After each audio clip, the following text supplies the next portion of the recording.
धनगर समाजाच्या एसटी आरक्षणाची अंमलबजावणी व्हावी ह्या मागणीसाठी सकल धनगर समाजाचे 6 तरुण पंढरपुरात आमरण उपोषणाला बसलेले आहेत। आपण बघू शकतो की आज उपोषणाचा 7वा दिवस आहे। मात्र काल जर बघितलं सरकारचं शिष्टमंडळ काल येऊन गेलं, त्यामध्ये चंद्रकांत दादा पाटील असतील, शंभूराजे देसाई असतील यांनी देखील आंदोलनकर्त्यांची चर्चा केली होती। त्यातून कालची जी बैठक होती ती देखील निष्फळ ठरली होती। त्यानंतर मुख्यमंत्र्यांनी खरं तर फोन करून यांच्या तब्येतीची विचारपूस देखील केली होती। मात्र मुख्यमंत्र्यांनी आज सह्याद्री अतिथीगृह येथे दुपारी 2 वाजता खरं तर यांच्या शिष्टमंडळाबरोबर बैठकीचं आयोजन केलेलं आहे। काय तोडगा निघतो हे देखील पाहावं लागणार आहे। मात्र आज जर आपण बघितलं तर उपोषणकर्ते अजूनही खरं तर उपोषणाला बसलेले आपल्याला पाहायला मिळतात। काय सांगताल, दुपारी 2 वाजता बैठक आहे, तोडगा निघेल? तोडगा नाही निघाला तर आम्ही आज उद्याच्याला चंद्रभागेतीरी आमचं देहत्याग 6च्या 6 जण करणार आहोत। उद्याच्याला तुम्ही काय सांगताल? आज खरं तुमचं शिष्टमंडळ गेलेलं आहे, काय तुमची नक्की मागणी आहे, कुठपर्यंत आलेलं आहे? आज आमचं शिष्टमंडळ गेलेलं आहे। आज जर तोडगा मुख्यमंत्र्यांनी नाही काढला तर तमाम महाराष्ट्राच्या माझ्या धनगर समाजाला बांधवांची परवानगी घेऊन उद्यापासून मी पाणी व्रज्य करणार आहे आणि जोपर्यंत आरक्षण देणार नाही तोपर्यंत मी पाण्याचा थेंबसुद्धा घेणार नाही।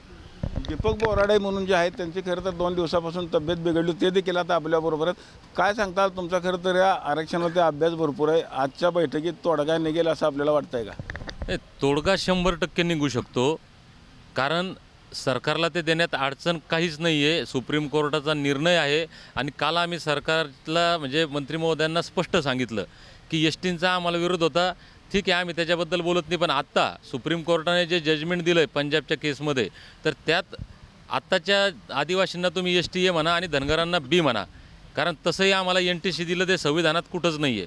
मग त्या पद्धतीने तुम्ही एसटी बी म्हणा आणि जे आत्ता आमचं 3.5% आहे राज्यात NTCचं तेच तुम्ही एसटी करा।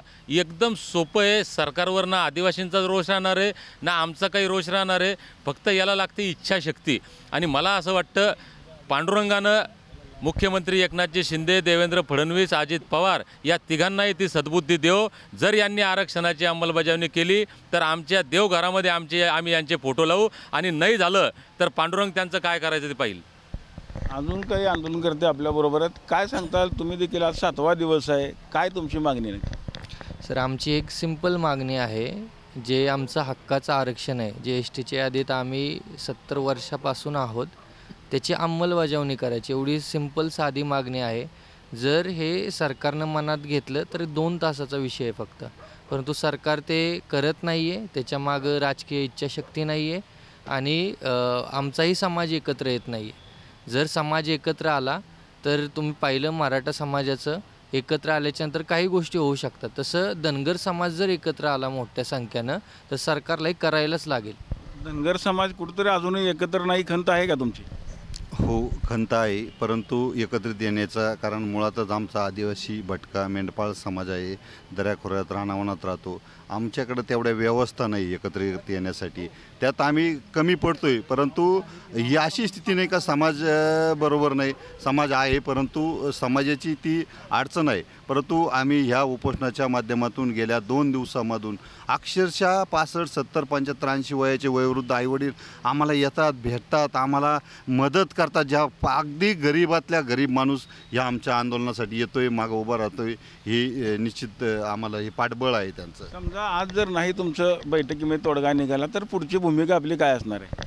मी पांडुरंगाच्या चरणी प्रार्थना करतोय की मुख्यमंत्र्यांना चांगली सद्बुद्धी यावी आणि गेल्या 60 वर्षाचा हा आमचा समाजाचा प्रश्न मिटावा आणि आज त्यांनी तोडगा काढावा, अन्यथा आमचं आंदोलन या ठिकाणी सुरूच राहणार आहे।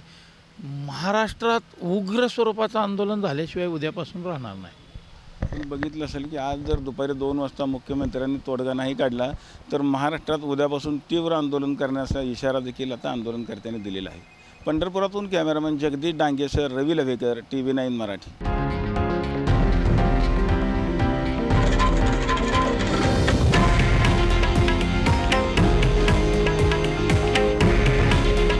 हे आहे देशातील नंबर 1 न्यूज नेटवर्क आणि आपण पाहत आहात TV9 मराठी। काळजी तुमची, हित महाराष्ट्राचं।